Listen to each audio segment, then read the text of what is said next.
Supremo retoma julgamento de ações que questionam a lei de responsabilidade fiscal. Ministro Gilmar Mendes autoriza acesso do TCU a informações de investigações contra Glenn Greenwald. Ministério Público Federal abre inquérito para apurar censura em edital da Ancine com conteúdo LGBT. Justiça libera 22 milhões de reais para a Universidade Federal de Minas Gerais levantar danos causados pelo rompimento da barragem de Brumadinho. A Justiça determinou que os custos da pesquisa devem ser pagos pela mineradora Vale, responsável pela barragem do Córrego do Feijão.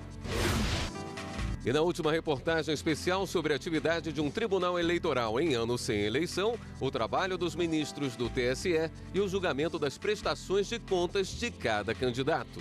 Cada processo contém todas as despesas e receitas realizadas na campanha. Nas eleições gerais de 2018, foram mais de 26 mil candidatos.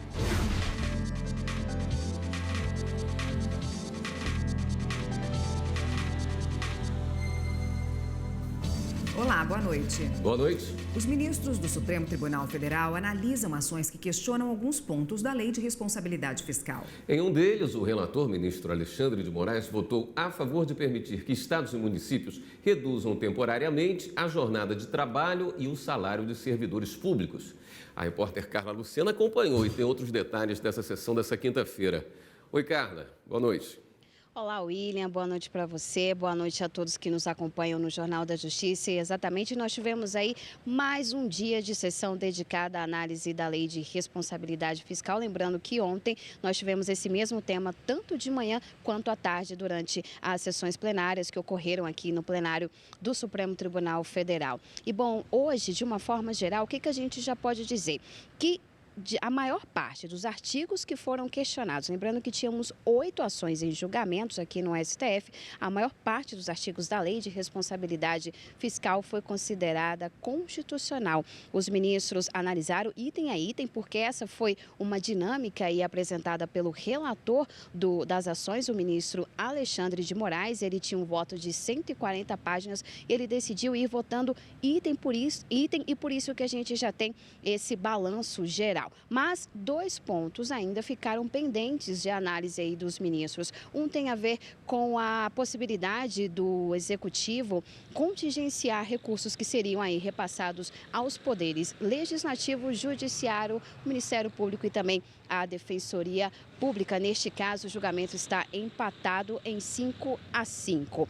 Bom, e o outro ponto tem a ver aí com o corte de salário e também a redução de jornada de trabalho de servidores públicos, que também há essa previsão na Lei de Responsabilidade Fiscal. Esse artigo está suspenso desde 2002 e ainda não tivemos um resultado sobre estes 2 pontos. Mas então agora vamos acompanhar na reportagem como foi a sessão de hoje à tarde.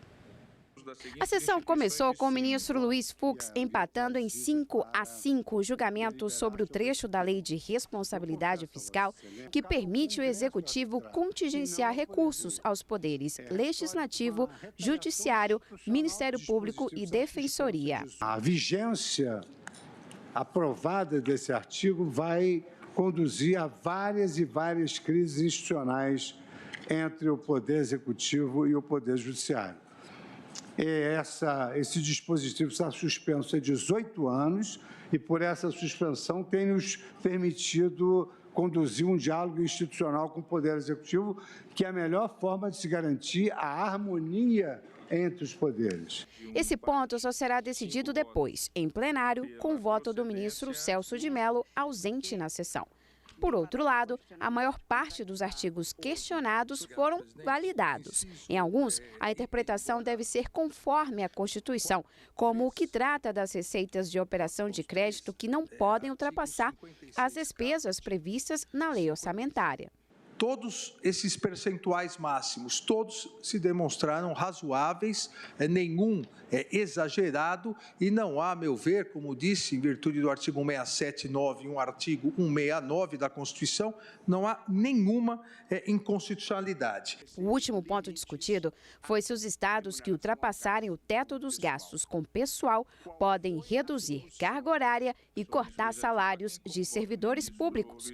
Para o relator, ministro Alexandre de Moraes, isso é possível. Não vejo nada de arbitrário nessa norma. Essa norma pretende proteger, ao mesmo tempo, a estabilidade do servidor, a sua carreira e o próprio serviço público, a prestação é contínua.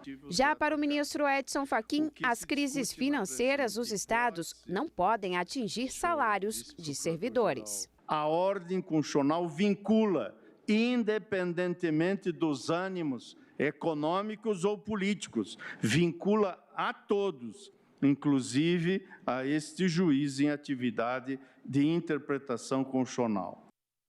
A consultora jurídica da TV Justiça, Karina Zuccoluto, está aqui no estúdio. Ela também acompanhou a sessão plenária de hoje.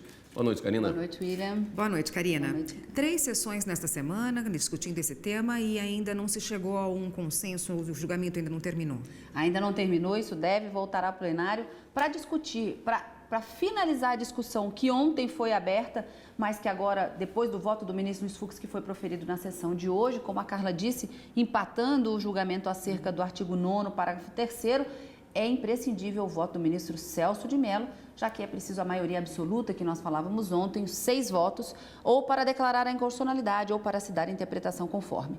Não muito diferente foi o que aconteceu hoje, quando a discussão se tratava justamente da previsão na Lei de Responsabilidade Fiscal de possibilidade de redução de jornada de trabalho com a consequente redução dos vencimentos de servidores públicos, quando os gastos da administração pública for superior àquilo que foi arrecadado. Alguns ministros, seguindo o voto do ministro relator Alexandre de Moraes, entenderam que a medida ela é uma medida proporcional ao que a Constituição determina, porque a Constituição ela vai a um extremo a ponto de prever a possibilidade de exoneração de um servidor estável para reduzir gastos. Isso dentro de um escalonamento que a Constituição prevê. E a Lei de Responsabilidade Fiscal teria estabelecido, antes dessa etapa máxima, a possibilidade de, ao invés de exonerar, ao invés de afastar definitivamente do serviço público, que houvesse uma redução de jornada com consequente redução de vencimentos. Uma outra linha que foi aberta, como a gente viu, foi o ministro Edson Fachin, que foi seguido por uma maioria que quase se forma uma maioria no plenário, se não fosse a ministra Carmen Lúcia, divergir em parte da divergência aberta do ministro Edson Fachin. A maioria que votou com a divergência do ministro Edson Fachin entendeu que a Constituição não previu essa possibilidade de redução de jornada e redução de vencimentos e que, portanto, seria inconstitucional. A ministra Carmen entendeu que é possível reduzir jornada, mas não pode reduzir vencimentos. E o ministro Dias Toffoli, ao votar, abriu uma quarta corrente, dando interpretação conforme a Constituição para esses dispositivos. Mais uma vez, para se declarar a inconstitucionalidade, como o ministro Marco Aurélio, ministra Rosa, ministro Edson Fachin, Ricardo Lewandowski votaram, e o ministro Luiz Fux, mas para se declarar a inconstitucionalidade da norma, são necessários 6 votos. É preciso, mais uma vez, que o ministro Celso de Mello vote também para poder definir como é que vai ficar o placar no julgamento desse artigo 23, parágrafos 1º e 2º da lei. Tá ótimo, Karina. Obrigada por hoje. Até semana que vem. Até. E a Justiça autorizou a liberação de recursos para que especialistas da Universidade Federal de Minas Gerais analisem danos causados pelo rompimento da barragem da Vale em Brumadinho, em janeiro deste ano. Meses depois do rompimento da barragem Brumadinho, Minas Gerais, algumas questões ainda não foram esclarecidas. O que aconteceu e quais as consequências reais desse desastre? Para encontrar essas respostas, a Justiça autorizou a liberação de R$22 milhões para que a Universidade Federal de Minas Gerais desenvolva pesquisas sobre os danos causados pelo desastre. Na decisão, que contou com o relatório do Ministério Público Federal, a Justiça determinou que os custos da pesquisa devem ser pagos pela mineradora Vale, responsável pela barragem do Córrego do Feijão. Além dos R$22 milhões liberados agora, a empresa terá que repassar mais R$50 milhões para que os técnicos também analisem outros pontos, como a qualidade da água atingida pelos rejeitos e a saúde das vítimas. Na ação, o MPF pede também que a comunidade quilombola de Pontinha, em Paraupeba, seja incluída nas medidas emergenciais já adotadas em relação às demais pessoas atingidas. O rio contaminado afetou diretamente a vida dos quilombolas que viviam da pesca. A Rede Sustentabilidade protocolou hoje no Supremo Tribunal Federal um pedido de impeachment do ministro do Meio Ambiente, Ricardo Salles. A acusação é de crime de responsabilidade. Para a rede, Salles não cumpre com o dever constitucional de proteção ao meio ambiente e dos compromissos internacionais assumidos pelo Brasil. As razões que levam ao pedido de impeachment é pela omissão por parte do senhor ministro ao gravíssimo crime ambiental que está ocorrendo, em especial na Amazônia, e por conta das queimadas em todo o Brasil. Os parlamentares da rede também entraram no Supremo com ação direta de inconstitucionalidade por omissão contra Salles e o presidente da República, Jair Bolsonaro. Até o momento, o Ministério do Meio Ambiente e o Palácio do Planalto não se manifestaram sobre as ações protocoladas. O ministro Gilmar Mendes, do Supremo Tribunal Federal, autorizou o compartilhamento de informações com o Tribunal de Contas da União no processo que pede suspensão de investigações contra os jornalistas Glenn Greenwald. A repórter Viviane Novaes, ao vivo, tem mais informações. Oi, Viviane. Boa noite. Boa noite, William, e boa noite a todos. Olha, o jornalista norte-americano Glenn Greenwald é um dos fundadores do site The Intercept Brasil, que recentemente divulgou conversas e trocas de mensagens entre magistrados da Força Tarefa da Lava Jato. Pois bem, aqui no Supremo tramita uma ação do partido Rede Sustentabilidade que pede a suspensão dos inquéritos para investigar o jornalista. O pedido de compartilhamento de informações foi feito pelo ministro do TCU, Bruno Dantas, por causa de possíveis irregularidades de movimentações financeiras do jornalista no âmbito do COAF, que é o Conselho de Controle de Atividades Financeiras. Bem, na decisão de hoje, o ministro Gilmar Mendes aponta que eventuais irregularidades se referem a investigações supostamente iniciadas a pedido da Polícia Federal. Segundo o TCU, o procedimento seria abuso de poder para intimidar o jornalista. Voltamos ao estúdio. Obrigada, Viviane. E o Ministério Público Federal no Rio de Janeiro vai apurar a suspensão de um edital da Agência Nacional de Cinema que tinha entre as produções séries de temática LGBT. O inquérito civil foi aberto hoje. O MPF argumenta que, se confirmada a suspensão, pode ser discriminatória e estar em desacordo com as regras dos editais e da Constituição. O MPF deu prazo de 10 dias para que o Ministério da Cidadania e a Ancine deem informações sobre a suspensão do edital e sobre a suposta decisão governamental de não aprovar projetos audiovisuais relacionados a temáticas LGBT. E a seguir, ajuda qualificada para decisões judiciais que envolvem a saúde das pessoas. Funciona assim: o juiz pede ajuda a um especialista sobre determinado caso. O médico faz um parecer e disponibiliza na plataforma digital do CNJ.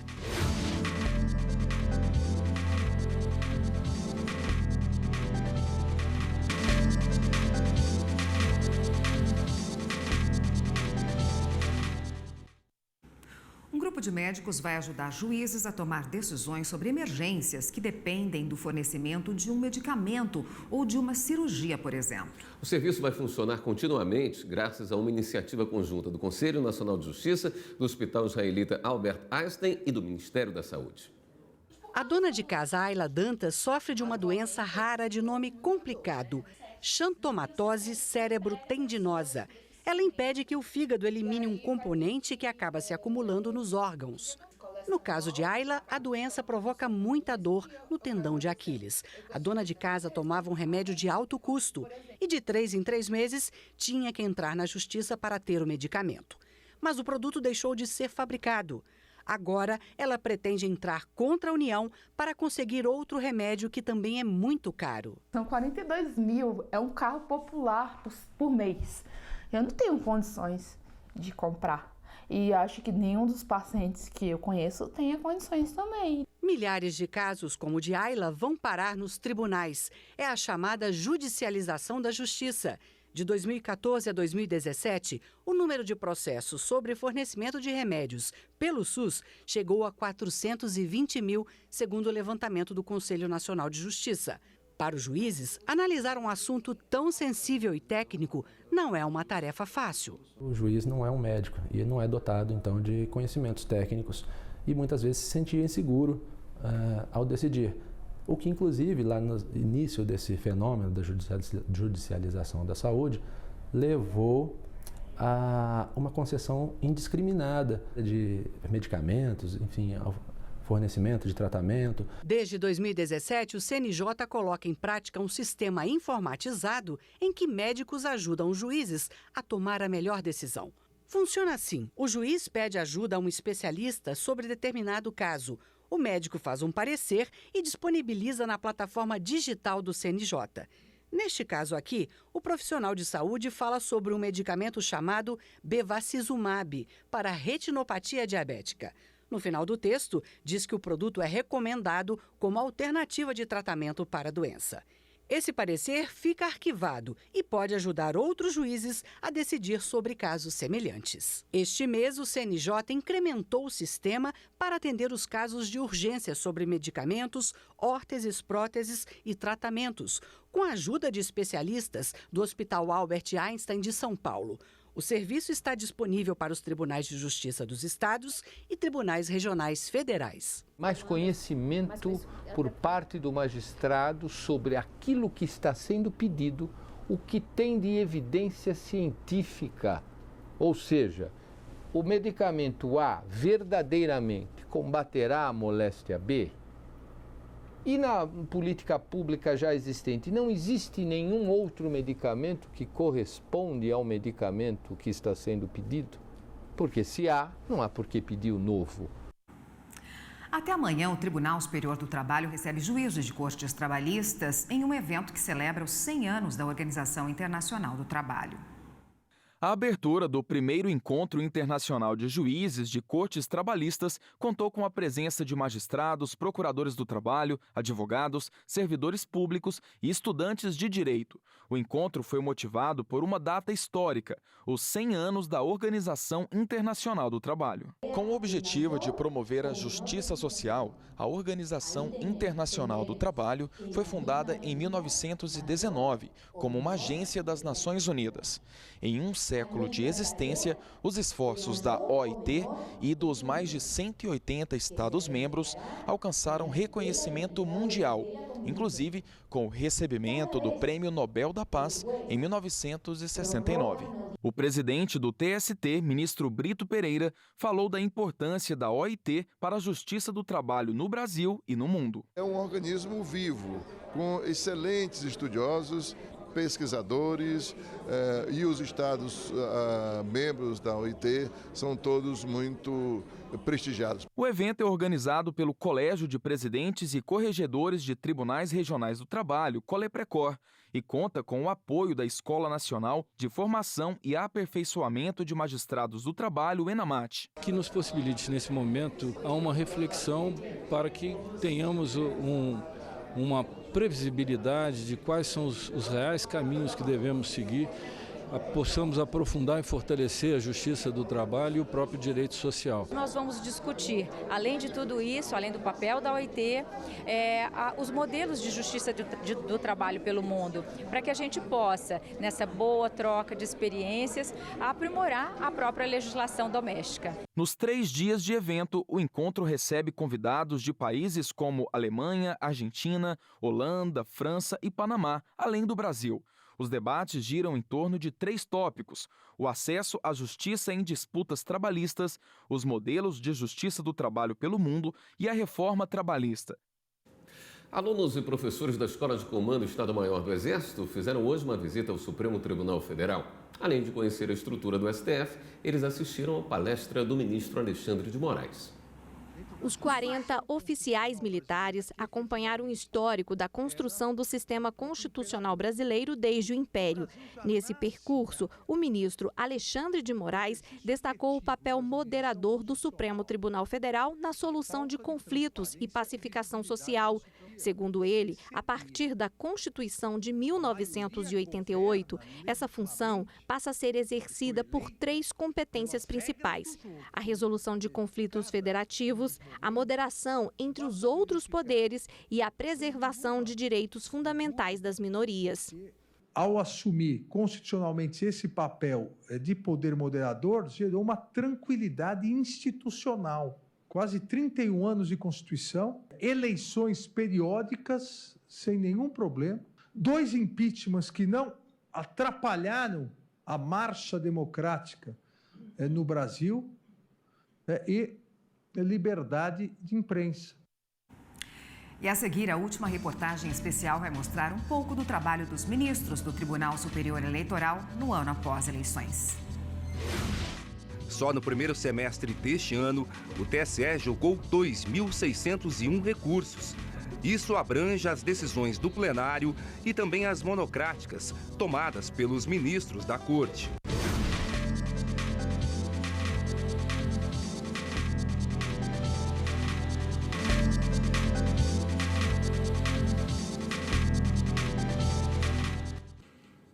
Hoje, na última reportagem especial do TSE, você vai ver como é o trabalho dos ministros da Corte em anos sem eleições.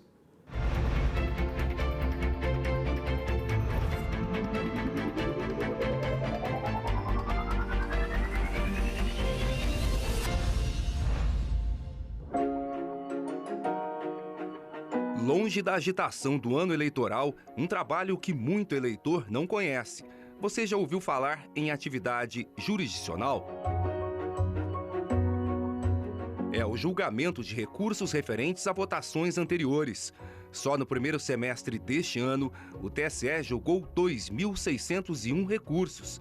Isso abrange as decisões do plenário e também as monocráticas, tomadas pelos ministros da Corte. É como voto, presidente. É como voto. É assim que voto, senhora presidente. Proclamo o resultado, decisão unânime. É o reflexo das eleições, muitos recursos vindos dos TREs. Geralmente eles são relacionados às impugnações do registro dos candidatos, que fizeram seus pedidos de registro lá nos tribunais regionais eleitorais. Eles dizem sentido também com eventuais ilícitos que os candidatos cometem durante a eleição.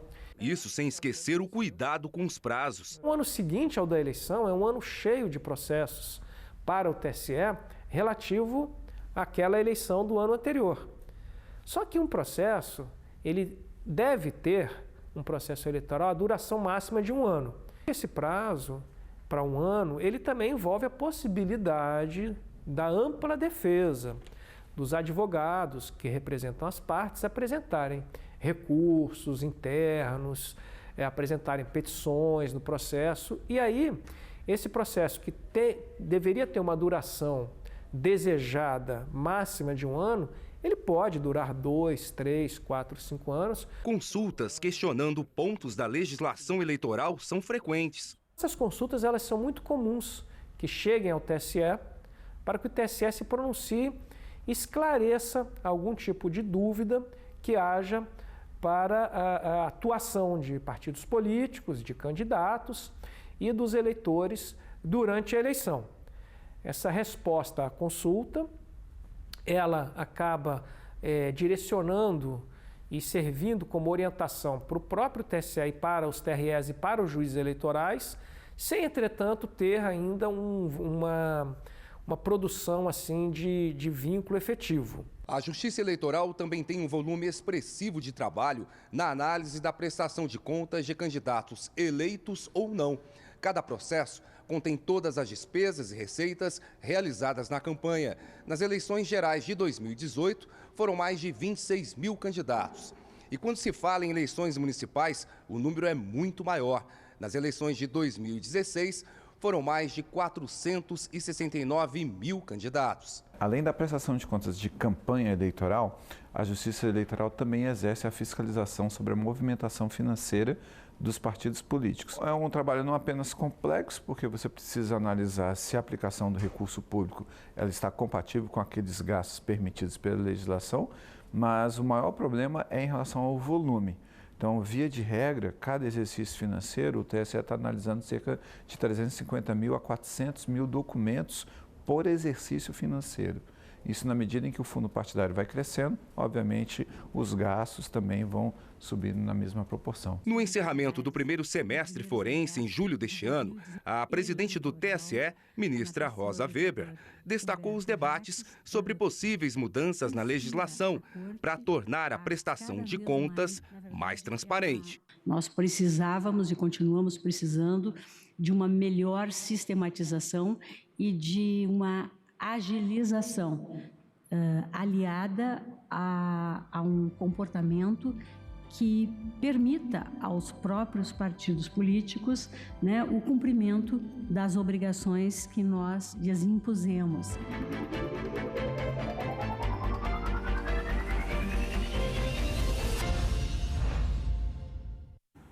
E é hora de dar um giro na rede para saber das últimas notícias.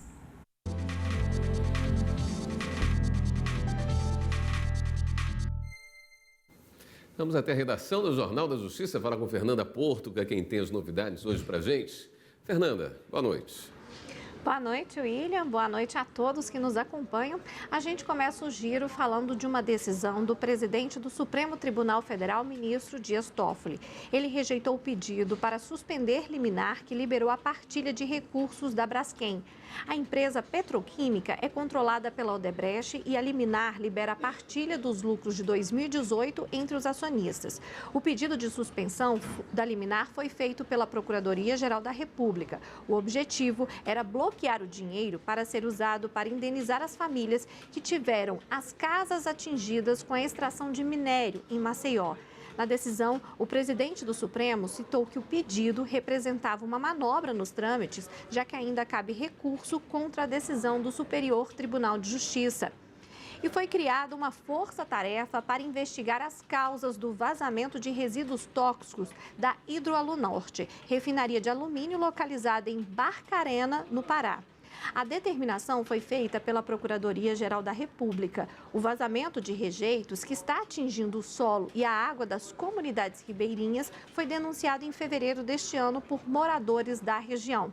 E o giro fica por aqui. Você em casa pode rever a qualquer momento as nossas reportagens. Para isso, é só acessar nosso canal no YouTube. Eu fico por aqui. Érica, William. Obrigada, Fernanda. E a gente também fica por aqui. Boa noite para você. Acompanhe agora o programa AGU Brasil. Boa noite. Até amanhã. Não sei o que aconteceu, um pouquinho de reflexo ali na...